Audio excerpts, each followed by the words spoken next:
Get things started tonight, and we're going to get started things. So as we said, high energy, high impact. Let's talk about the Murray State football team and our first inductee tonight, Mr. Rob Hart.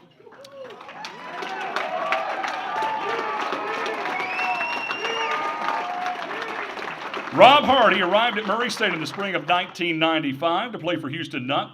After a redshirt season, the barefoot place kicker from England set records and helped the Racers to an Ohio Valley Conference championship in 1996.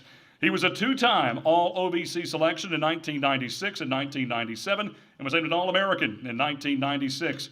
He was part of the Racers' first postseason win when Murray State hosted Western Illinois and won 34-6 in the 1996 NCAA playoffs. In his career with the Racers, Hart hit 38 55 field goals and was 82 of 83 in point-after tries. After graduating from Murray State in 1999, Hart spent 3 seasons in the National Football League with the Buccaneers, Dolphins, and the Saints, but his greatest professional success came in NFL Europe with the London Monarchs and the Scottish Claymores. Hart was twice named All-Pro and was the league's all-time scorer with 333 points when his career ended. Big round of applause for Mr. Rob Hart.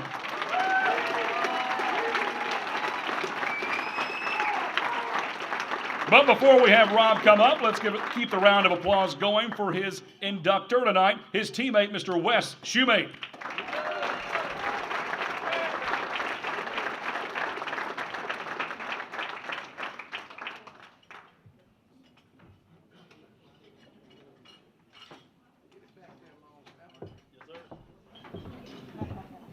First of all, if I'm going to do Rob Hart justice, we're going to do it like this.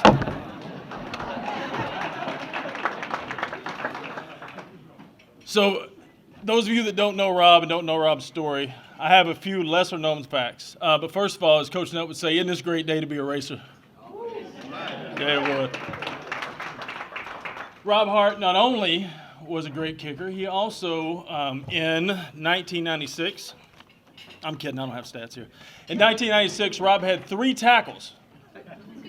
Now, what most people don't know about Rob, and you'll see him in a minute, he's not the largest football player to ever come through at Murray State. That Rob will be here later. Rob Hart kicked barefooted in Kentucky, in the heat and in the cold. In 1996, when we were playing Eastern Kentucky University in the championship game,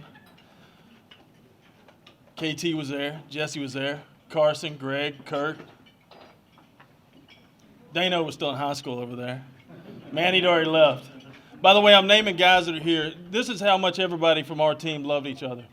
We have men here, our brothers that came back from New York, from Nevada, from Mississippi, from Florida, from Louisville, from Illinois. All right, Dane came from Marshall County. And from Kansas, just to see him here today. In that game in Eastern Kentucky, we played in a blizzard.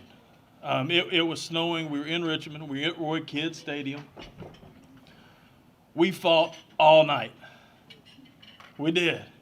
And what you might not know, people say, you know, kickers have it easy. Special teams guys have it easy. And y'all don't understand how hard it was for us getting to that point in the game.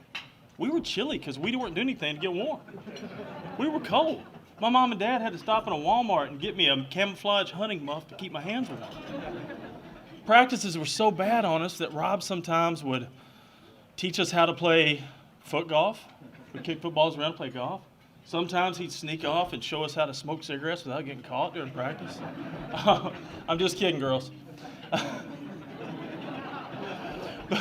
But in that moment, in that game, we knew something changed with all of us brothers from 95, 96, 97. Right, Doug?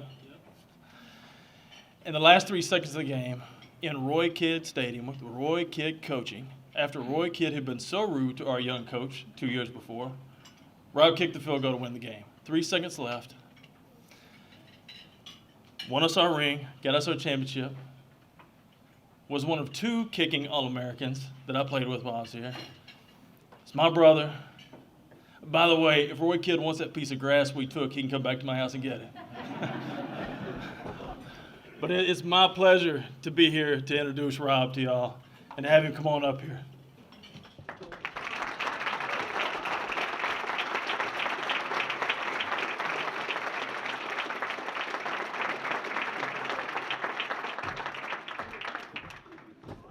Hold on.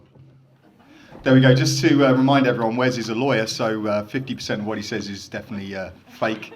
So just bear all that in mind.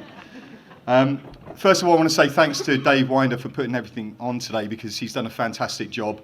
And he got choked up in the ready room earlier today, and I think the rest of us inductees got choked up as well, because it's just a fantastic thing to be a racer and very humbling to be inducted today.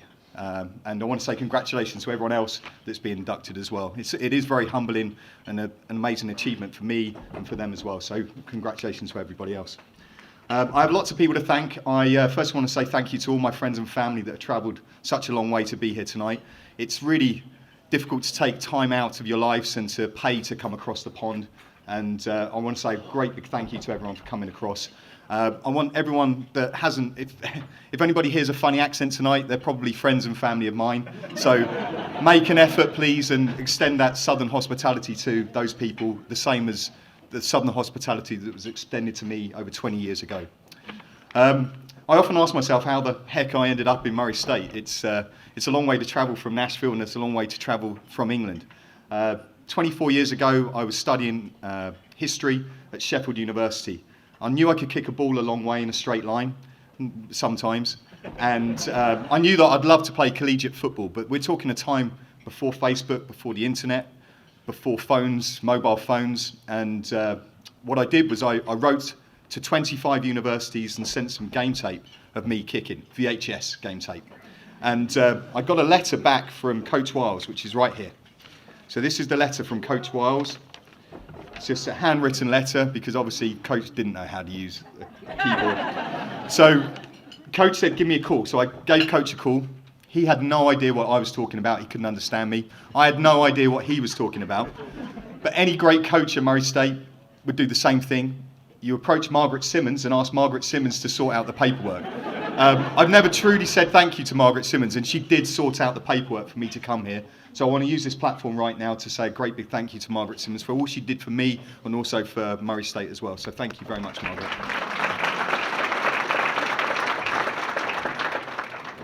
So after I sorted out my paperwork, I walked on in April '95. It was my first time outside of the US, outside of the UK. I'd never been to the US before, and I landed in Murray. The only thing I knew about the South was the Dukes of Hazzard, which I used to watch on TV, which is pretty close. No, it's not that close. My new roommate in Murray was Chinese. Now, because I was a foreign student, I was expected to hang out with a foreign student, so I had a Chinese roommate who couldn't speak English. So that was kind of strange as well. And being in Murray is different. So biscuits and gravy. The literal translation for biscuits and gravy is cookies and meat sauce. And that's for breakfast. There was no bars in Murray. Who has no bars? Catsup. It's the same as ketchup. I don't understand why you have catsup and ketchup. It's the same thing. But these little intricacies were very different for someone that couldn't even be understood. And my accent was very strong, and people found it difficult to understand what I was saying. So hopefully there's subtitles in this if it's being recorded, so you can watch it later. So I did find it difficult. My first 6 months here was very tough for me. My dad had died 2 years previous as well, so I found it really difficult. And my Chinese roommate was obviously not too much help with the acclimatization. But the Southern hospitality is fantastic. I want to say a great big thank you to the Millers and the Garwoods, who can't be here tonight, who took me in like a family member. And I want to say a great big thank you for their part in helping me acclimatise into US life. But the main thing I want to say thank you to, and I will wrap this up, sorry, is how lucky I am. Because not only was I lucky to acclimatise, but also what a team to go into. What a team to be a part of. We're talking about the best team in Murray State football history. 2 overseas championships, the only win in the playoff game. I won 29 games as a Murray State athlete, football player, and only lost 7 games. If you were part of that team, it was inspirational. Not only the players, but the coaches, but everyone around it was inspirational. And it certainly inspired me in my life. It's a major part of my life, as Wes said. It's a brotherhood. Before I leave the podium to some proper athletes, I have one more thank you, and that is to that team. So the biggest game in my life was the one that Wes alluded to. So 9th of November, 23 years ago at Eastern Kentucky. I had a lot of traditions and superstitions with putting socks on the right foot and to put like shirts on. That day I wore every single item of clothing I owned because it was so cold. Every tradition went out the window. That game, the O-line bust their guts against a fantastic defense in Eastern Kentucky for 60 plays. Anthony Downs ran for 160 yards. Reggie Swinton had 181 yards receiving. The defense had a spectacular game. KT made an amazing job at batting down a pass, which was an absolute certainty for a touchdown. I was on the field for 7 times. Okay, so I want to put this into perspective. I missed a field goal. I messed up on an onside kick, which was a surprise. But at the end of the game, with 3 seconds left, Wes snapped it to Jesse Jones, who's also here tonight, and I chipped over a field goal to win a game. I was a small cog and a big wheel. And it was these, if ever an award reflects the team that I was with, it's this award tonight. And I want to say the biggest thank you to all the guys that are here and all the guys that haven't made it as well. So thank you very much. Thank you, guys.